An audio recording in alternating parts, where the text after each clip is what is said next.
So to begin with, I just want to say that clinical research and diversity are deeply interconnected, and addressing this connection is crucial for us as we ensure that all medications benefit those we are trying to reach. So today we have a wonderful group of panelists talking to us about enhancing representation in clinical research. So you all have, again, access to their bios, but I would love for each of our panelists to just give a very brief introduction of their name and a role that they're currently in, and then we will jump into our conversation. So Dr. Fletcher, you happen to be the first person to the right of me, so I will throw it to you. Okay, awesome. Thank you guys so much for allowing me to participate with this panel. A little bit about myself. I am a board certified neurologist, fellowship trained in behavioral neurology and neuropsychiatry. So I like to make it simple. I like to share with people I'm a memory specialist when I'm talking to patients and caregivers. I currently work with a company called Synapticare as a telehealth provider for cognitive neurology, as well as I'm a principal investigator with ClinCloud Research, which is a clinical research organization here in Orlando, Florida. So thank you again for allowing me to be on this panel. Thank you. All right, Perla. My name is Perla Nunes. I am a proud Latina who has spent her whole career in preclinical and clinical research. And I now do consulting work, contract work for organizations that are genuine and intentional about making sure that underrepresented communities are being represented in clinical trials. So this is, I'm so glad to be here today. Thank you for the opportunity. Wonderful, thank you. And last but not least, Phyllis. Good morning. My name is Phyllis Nassi. I am an enrolled member of the Oto Missouri Tribe and a member of the Cherokee Nation, and I grew up on the Navajo, Hopi, and Zuni reservations in the Southwest. I'm the Associate Director for Research and Science for the Community Outreach and Engagement at the Huntsman Cancer Institute in Salt Lake City, Utah. And I also am the founder and director of the American Indian Program, which has been at Huntsman for the past 23 years. I cover a lot of areas. I work the entire enterprise at Huntsman Cancer Institute, which is the clinical and the patient side all the way to research. But my strength and my purpose is really working with the community. I'm boots on the ground in 5 states, and that is Montana, Idaho, Nevada, Wyoming, as well as Utah, but I also serve the Pueblos in New Mexico. And I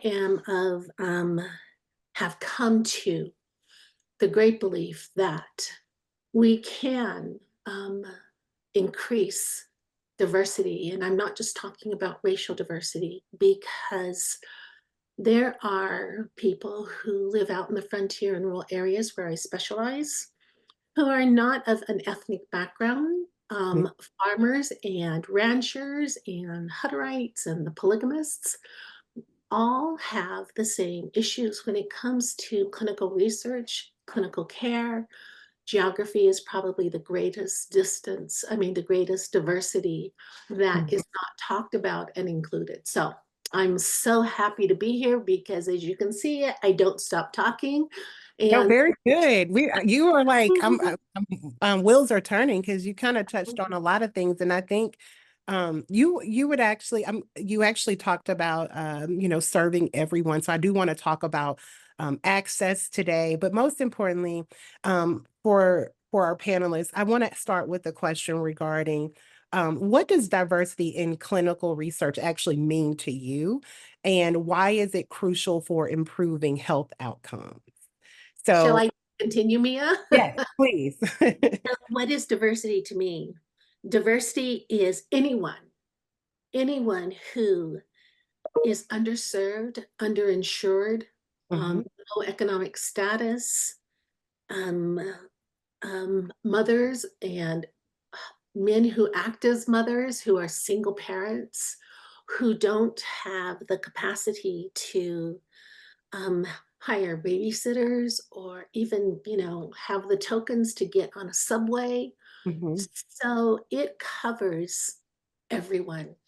Um, and as I said, right now, my huge focus is access, which is geography in my case, but it is the elusive bus token, subway token, taxi ride, even if there is a shorter distance, walking. Mhm. So we have to change the way we talk about diversity. Yes. And it's so important because we are missing a large section of the population of the human race in Mhm. all clinical trials. And we can begin by, talking at med schools and getting schools of medicine to change their curriculum to include community outreach and engagement, because community outreach and engagement talks to everyone and Right. it's not classified within a diverse population. It Mhm. is getting the information out there. It is listening to the people that we talk to and bringing their voice back to a national stage, such as today, Yes. sitting on boards and bringing their voice to those committees and boards that are national, and to NIH Mhm. has a structure set up that is based on a reward system for academics predominantly, and we need to change that reward system in academia. Um, Right. and I'll tell you too. I mentioned we attended Dr. Tamiko McGee Rogers and I attended a conference this weekend, and we had a table, and I can't tell you how many people came up to say, "I didn't even know clinical research was an option." And Mhm. this was a very diverse group of women. If you're not familiar with Black women in clinical research, we just recently participated in their conference, and many of them were just dropped in it, right? And so now they're passionate about diversity in clinical research, but they didn't even know it was an option. So that is a beautiful place to start. right, Um, because if we don't educate them, they don't know what to ask for. If we don't tell them about clinical research, they don't know to ask. If we don't tell them about clinical trials, they can mhm. ask for something that they don't know exists. Right. I'm Um, Phyllis, I'm sorry, Perla or Dr. Fletcher, again, what does clinical research mean to you all? I'll throw it to you, Dr. Fletcher first, and then Yeah. Perla. Yeah, of Okay. course. Yeah. So I think diversity in clinical research is a broad term, and I do agree with Phyllis and a lot of everything that she said. And a lot of times when we're thinking about diversity, we want to be as inclusive as possible, but majority of the time we are thinking about race, ethnicity, sex, and gender. But we do have to start thinking about those social determinants of health, which are the non-medical factors that actually influence somebody's health and well-being and quality of life. So that does go into the social economic status, that goes into employment, housing, transportation, access to healthy food. All of that is a part of diversity and what it means to me in clinical research. And it's really crucial for us to improve all these parts of diversity in clinical research, because if we don't improve this, the results of the research won't actually be reflective of the communities that we're serving. Right. And that is even part of the reason that I have decided to participate in clinical research. And even with the education standpoint, in order for people to actually increase this diversity is for us to actually educate the community about the importance of clinical research. And that's really what we do even at ClinCloud, is education. Mhm. Very good. Thank you. All right, and Of Perla, Thank you. I what? want to echo everything that Phyllis and Dr. Fletcher has said today. I think awareness is something that we have to make sure that our communities are aware about what are clinical trials, right? And start with acknowledging, what they've heard about clinical trials are the bad things that have been done in clinical trials. We have to acknowledge that and then start talking about what has been done to make sure that that doesn't happen again. Um, and then just, having those conversations. And I constantly say that I love to have those conversations in person because this is something that's new to our communities, right? And I want them to be able to feel comfortable in asking the questions, in me repeating, just asking me as many times as possible, and using those soft skills that, we care about you, and we want to offer this to you and talk to you about clinical research because I think that this can help make sure that our treatments, our diagnoses, our health outcomes are going to be better if we participate in clinical trials. But we have to come from a space of empathy and humility and understanding that clinical research is not something that they know, that they understand, because it's not in their wheelhouse, right? Like if somebody starts talking to me about cars and things like that, that's not something I can relate to. Mhm. So just coming from that space, I think is very important. Right. Thank you. So I'll stick with you for a minute, Perla.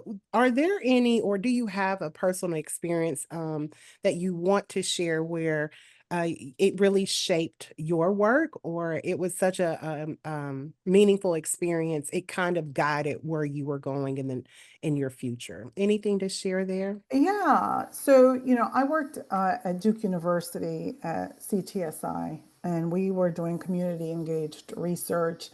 And I would go to any event that would allow me to have a table and talk about clinical research. I wanted people to know that, they could talk to me, that they could ask me questions. And I remember this one lady came up to me one time and she said, I have seen you at every health fair, at every event here in Cabarrus County. Hmm. What? Okay, I want to hear what you have to say. And so I did. We spoke about what clinical research was in this one um, observational trial that we were offering. And she, later called me, and I always gave people my phone number because I was like, this is something new. You need to ask questions. I'm here to answer your questions. She enrolled, and she has that since enrolled in other clinical trials and has been that word of mouth to continue to amplify the voice about, what clinical research can offer and what the rights are of clinical trial participants. A lot of clinical trial participants don't realize that they can quit, withdraw at any time, that they have rights, to ask all the questions and decide not to participate, and that's okay. Yeah. So it works, but we can't expect it to happen overnight.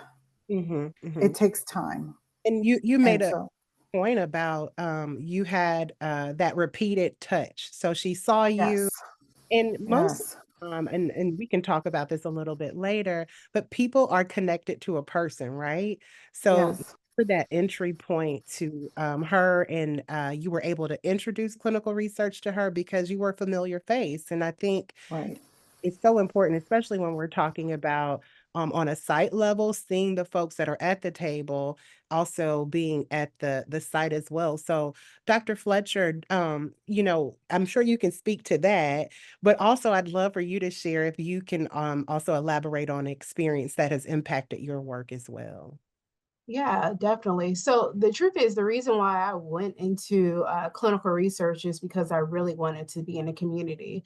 So like I said, I'm a principal investigator here at ClinCloud. But one of the reasons that I decided to join ClinCloud particularly is because I was able to be able to be in the community, and I'm all about community education. So what we've been able to do is go to different churches, and one of the churches that they keep inviting me back, but the reason that it was so impactful for me is because it made me realize that education is so key for access, because a lot of times the community has no awareness of what options and resources are out there. Mm. So to be able to go to a church on a Sunday morning and be invited back multiple times, and the people that I've actually talked to and been a resource to at the church, to be able to educate them about the importance of research, the importance of brain health, and to actually see them be able to come to the clinic and participate with clinical research and have that awareness and that education is just pretty amazing and impactful, because then they get to tell their friends and their family members. And I've met a couple of them. They're like, "Oh, Dr. Fletcher, we saw you at church." And it's just like, wow, like this actually is working, as far as like, hey, they really feel like this is helpful. And that was the reason why I even decided to participate, is just for that. So to actually see it from the beginning to like the end, that just is amazing. It makes me want to keep pushing forward to continue to be in the community. Absolutely. That's like a full circle moment. You're like, Yes. the attempts, and then I'm sure when you see them, it just makes you smile because you never know who you're connecting with. And one of my favorite things is that the most resistant people are sometimes the folks that will come through. Like they say no, they're not interested, Mhm. but they're the ones that are really interested, and you may end up seeing them. But very Yeah. good. Phyllis, we were talking a little bit about an experience that has impacted your work. So, would you like to share anything that regarding your experience? Yes. So, in order to be more effective in talking about clinical trials, I let all of my physicians know that I was interested in clinical trials, and that if there was a possibility to sign up for one, to please recommend to me. And I was enrolled in a clinical trial, and I went through some, quite intense interventions during the course of the clinical trial. But I was on the patient side. And so now I have the experience, and I can speak from experience at all levels of the clinical trial. And I think that's very important, because there are so many clinical trials out there that you can be eligible for regardless of having a disease. I mean, there's, pharmacogenomic clinical trials that include genetic studies. There's just a lot of things out there. And I think those of us who work within this field should consider that. So, Yeah, very, I think that's an interesting point to make because oftentimes the folks that are trying to recruit for clinical research, they have not participated in a Right. study Mhm. before. So to have that experience and really Mhm. to kind of guide people as to what they may expect is Mhm. so valuable. And, knowing that everyone will have a different path, depending on the study. But could anyone speak to, when we talk about clinical research, just speak to the difference between observational versus therapeutic, and if one entry point works best over the other? Because we have both the clinical as well as the community based. So I'm just curious if anyone wants to comment on if they've seen folks kind of dive all in for observational and be more resistant, or do you see kind of interest in both? Yeah, I can kind of speak on that. I would say that I see interest in both, as long as you're actually explaining it from that standpoint. When you're talking to someone and you're educating in the community, the observational is a little bit more like, oh, well, observational easier from that standpoint when you're trying to educate them about it. But the truth is interest in both, as long as they're educated about it and they know that's a resource for them. Wonderful. Thank you. All right. So we'll move on to our next If question. I may add, Mia, Yeah. so I've participated in many clinical trials, and I agree with Phyllis. Like, if we're going to be talking to people about considering participating in clinical trials, we should be participants. So we've been on both sides, and I've participated in both. But I always say, like, I feel to get people comfortable with clinical trials, research naive communities, observational trials is a good stepping stone. But it might not be that, they might have a disease where they need to be in an Right. interventional clinical trial. But I've been on both sides of them, and again, information is key. Mhm. Yeah, we're hearing some themes in our session. So I'm just taking notes about those themes. And I think we kind of talked about this, but I just want to reiterate and just revisit this. But the question is, how would you all define underrepresented populations in the context of clinical research?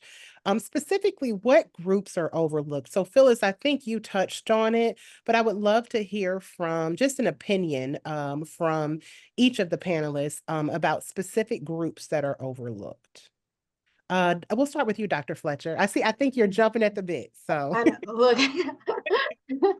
Well, of course, as still African Americans are definitely overlooked and underrepresented. Like that's a pretty big obvious right there. But another part that I think that are overlooked is when we look at our LGBT, community is overlooked and underrepresented as well. And when we're talking about diversity, we have to make sure we're being inclusive of all of that, as well as when we're looking at the social economic status of the potential participants in clinical research. I believe that that is being overlooked and underrepresented as well. And those are like the parts that even I'm more passionate about, even going into the community, is because those are the ones overlooked. So let's go there and make sure like they have that access and that education, and they're like, hey, this is another resource. I'm really big on education and being resourceful for the people that we're going to talk to. And I'm also really big on, I tell them about and explain clinical research and I educate them, but I let them know like, hey, even if they don't want to participate with clinical research, we're still a resource to be able to give you more information. Because I'm one of those physicians where I get really upset when I see people go into different communities just because they want them to participate in clinical research. So because we are very much so like, hey, this is important. We are not trying to push it on anyone, right? So we want to make sure we're educating them about clinical research, but also about standard of care and other resources that will still be impactful to them, regardless of if they participate or not. Right. Yeah. And I think too, you're also getting at it takes a different approach, right? So it's not Yeah. overnight. We've said that, but also, there's still much more work to be done. A lot of communities and organizations and sites may focus on, African Americans, but we're still not there. So I'm glad you touched on that. That's still a community that we feel needs more support and more education. Perla, any thoughts on specific groups or communities that are overlooked? Look, I mean, the majority of people that have participated in clinical research are white men. So everybody else but them, right? But I do a lot of advocating for the Latino community because, that's my race or ethnicity. In terms of the language, right? The interpretation. I always advocate for bilingual staff to be offered. If you're going to offer a study in Spanish, you need bilingual staff. We're not doing this with an interpreter, in place. Thinking outside the box. What are their realities? What are the community's realities, right? They have jobs during the day. They can't come in and enroll in a clinical trial during the day. You have to have evening hours. You have to have weekend hours. Um, you know, and like, Dr. Fletcher said, we don't expect everyone will enroll in a clinical trial, but we have to give the communities information that they need in a way that they understand, that's culturally relatable, so that they can make their own decision about whether to, but they don't know what they don't know. So we need to come in with information in a way that they understand, and come in making them feel comfortable to tell you that they don't understand, and for us to repeat it or Right. say it in a different way. And just be patient, So, right? I think yeah, we have our goals and we know our KPI, yes. what we need to accomplish when we're out there, but we also need to have a little bit of patience and understanding that it does take time for people to digest it because it's a Mhm. lot, right? It Mhm. Um, is. So It I think that's is. a wonderful point to make that language is also a huge thing that I think so much more work needs to be done to ensure that the staff can accommodate. Yeah. folks from different races and ethnicities and ensure that they can communicate with them in a way that's comfortable for them. You know, with the Hispanic communities, certain words mean totally different word. I'm from Ecuador. Certain words in Ecuador have a completely different meaning in people from Puerto Rico or Spain or other countries. So we have to be cognizant about that. And again, like you said, these are people, these are human beings. Let's be patient. Let's, get to the point where they feel comfortable about considering participating in clinical trials. You'd be surprised how many clinical trials they participate and how many clinical trials they will stay in, right? If we just take that time at the very, very beginning. Right. So. Thank you. Very good. And all right, Phyllis, you actually touched on this in your introduction about many communities that are overlooked, but I would love for you to just elaborate a little bit more. I'm sure that list is longer than what you shared in the beginning, but any other communities that are overlooked when we're talking about clinical research? So I think what I wanted to add to that is what we overlook are the principal investigators Mm, and how clinical research is designed. And so we're very fortunate to have Amanda on the panel as a PI because the knowledge that researchers and PIs have in terms of diversity and inclusion is very structured because the um, the grants that they apply for and the research that they do are predetermined on who they should include. And so their focus is very narrow. And it's going to be up to everyone who is in this audience to start changing that, to start talking to investigators and the people in clinical trials offices to make sure that as they're writing those protocols and they're designing clinical trials, that they change the way that they include the population. mhm. I was just looking at one of our questions was what are some of the most promising advances to ensure that we improve diversity in clinical trials moving forward? And I think you just kind of answered that as well. We have to be thoughtful about the trials and thoughtful about the staff and who they represent as well. So very good point. Well, the other one thing that I want to add to clinical research is it's very important. Take advantage of the young people. For example, I work at the University of Utah to make sure that every single stage in a research process has someone who looks like the populations that you're trying to reach out to. Right. I became a phlebotomist simply because we didn't have a Native American, American Indian, Alaska Native phlebotomist on staff at the University of Utah's health science system. And so I told my assistant, okay, come on, we're going to become phlebotomists. I mean, that is there's so many things that we can do, we can change. And I hope everyone who goes away from this conference has the opportunity to really put into play some of the things that they think need to be done. Mhm. Just takes one.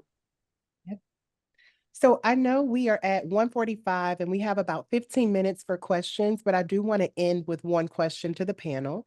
And we can start with you, Perla. And that question is, what would be one of your most critical messages that you would want to leave with our audience today regarding diversity in clinical research? Um, so I've been doing this for a long time, and the needle has moved very, very slowly in having diversity or diverse representation in clinical trials. It used to be, oh, it would be nice to have diversity in clinical trials. Perla, we were supposed to enroll 10% Hispanic population in this clinical trial, and we haven't. Can you help us? Okay, when do you need this? By next week? No. And I had to put a stop to that because I was like, I'm constantly saying we have to build those relationships. We have to bring the awareness. And, you can't just call me when you need something done by tomorrow, right? Come in and rescue this study in a parachute. So I am very hopeful, and I'm not going to get political here, but I'm very hopeful with the diversity action plan that hopefully it will go through and it will be mandated and not just a nice to have diversity in clinical trials, that we are all going to be held accountable for making sure that clinical trials have diversity representation. So I'll leave it with that. It shouldn't be a nice to have.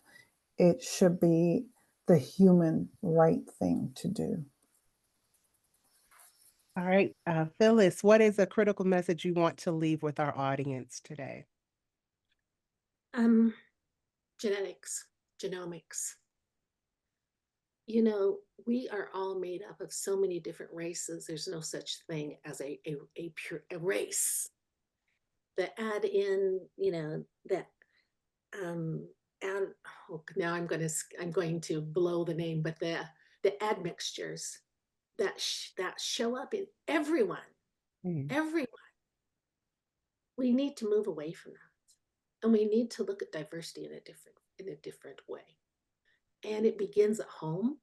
It begins with us, and it begins with us saying something about it, because we may find that we have protective factors, and all of a sudden, all American Indians have protective factors, but it may be that English person, that Scottish person, that Finnish person, that brought that admixture in hundreds of years ago, and that's what is in that protective factor. So for me, it's about diversity within the human race, and not within, just the things that we continue to add on and change. And now, it's social determinants of health is the big keyword. We just need to start thinking differently, from NIH all the way down to the institutions that run clinical research. Thank you. All right, Dr. Fletcher, what message would you like to leave with our audience today? Yes, for sure. So I would say like 2 words: education and trust. So I think diversity, again, is all about inclusion, but for all of that to actually happen, we have to be able to be educated about this. So having platforms like this to be able to educate the community and various professionals is very important, but also the education about trust for the community. Like Perla said, don't ask me to increase enrollment for diversity and the deadline is next week. Trust takes time, just like any relationship. So education for our community and trust in our community, and developing different initiatives for people who actually look like the community you're trying to increase enrollment and diversity in is really good. So having more people who look like us on higher levels as well is very important. Very good. I'll leave or end with this, because I recently heard, we talk about building trust, and we always forget that trust is earned, right? So by having that, being in front of those audience, at different events, or just showing that we're willing to educate folks, we're earning trust that can result in them learning and being more engaged in clinical research. But I love that you ended on that, because I think that's a really big factor. So as we end our panel, I do want to open it up for questions. I've seen some messages come through as well regarding resources that you all may have. So feel free, our panelists, feel free to share any resources in the chat or on the Hoover app. But I'll open it up to see from our attendees and audience today, are there any questions that you'd like to ask of our panelists? Feel free to unmute yourself, and we'll go from there. Hi, Mia. This is Lee. I have a quick question. So we have a lot of sites that I think are becoming increasingly invested in improving their diverse enrollments in clinical trials.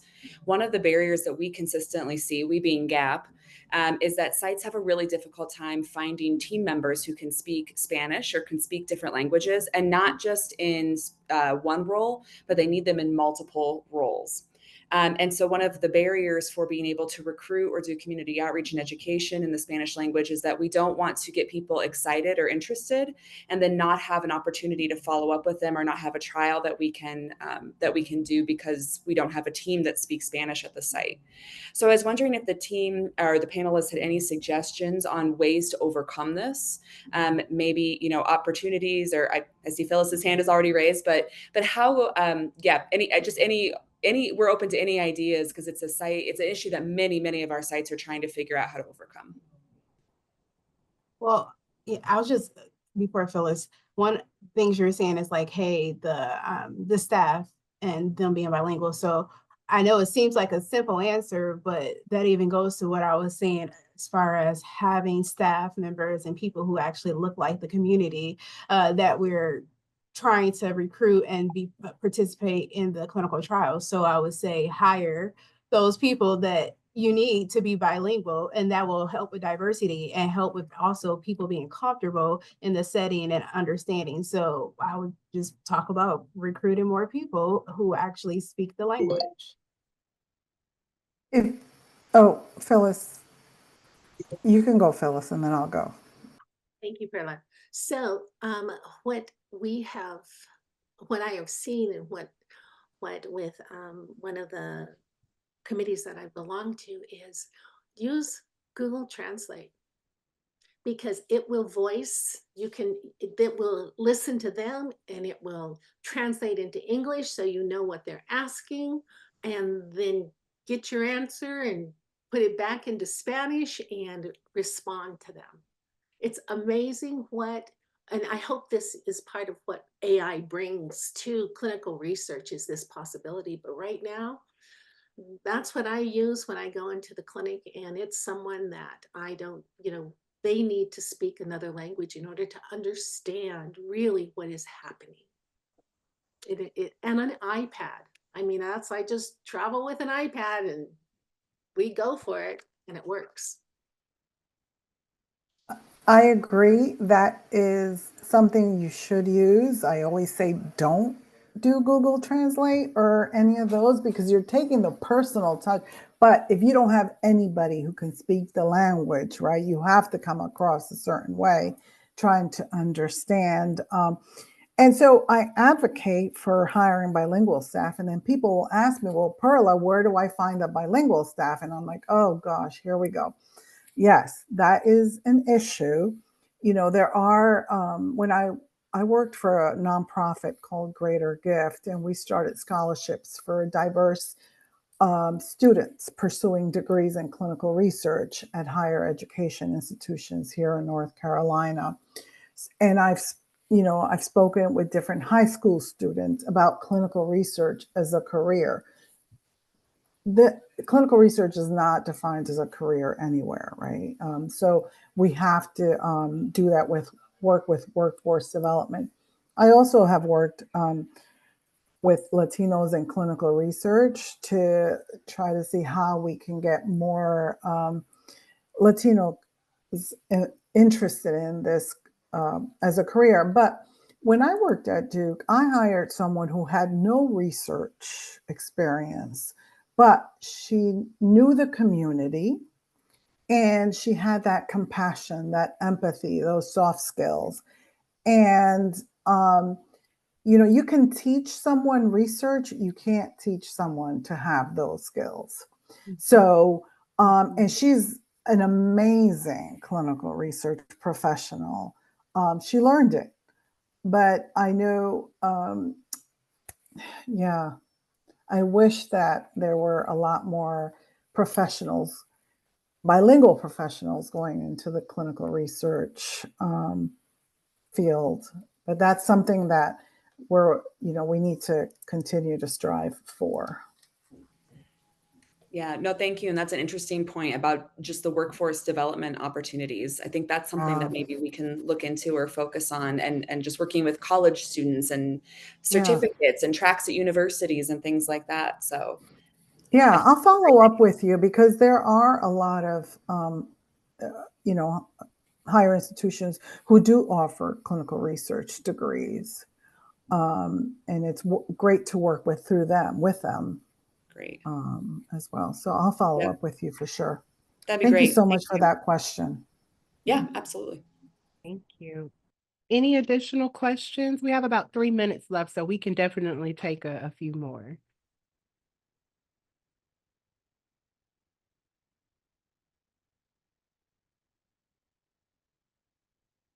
Right. Okay. So if nobody has any questions, I did want to say something. I commend Dr. Fletcher for being a PI who does boots on the ground work, who I goes love to it. the community, you know. I have worked with PIs who have done that, and it just makes such a difference to communities when the PI shows a vested. And look, I know PIs are so busy. I mean, you know, they have tons of clinic duties and all that, but the fact that she makes it a point to go to communities is commendable. And I just want to say that. Oh, And I thank don't know you. her from anywhere. I know. I don't Thank know you. you. We've never met, but I'm going to look for you on LinkedIn because I'm on Yes. LinkedIn a lot. And I commend you for this. Well, thank you. I love it. And I'm so appreciative to even be on this panel and meet more professionals. And I'm happy we are all about diversity and increasing enrollment. So thank you so much, you guys. All right. Well, last thing is I just want to say thank you to our panelists today. I think we had a great discussion. You all were wonderful, and we'll all continue to work to push for greater representation in clinical trials. If you have any resources to share, I think we had a comment in the chat that people are looking for resources. What do they share at events that really talk about diversity in clinical trials? Feel free to share those in the Hoover app or in the chat. But we look forward to seeing you all at our next session. So thank you so much, and we appreciate you all. Bye-bye. Thank you for having us. Thank you, guys. Thank you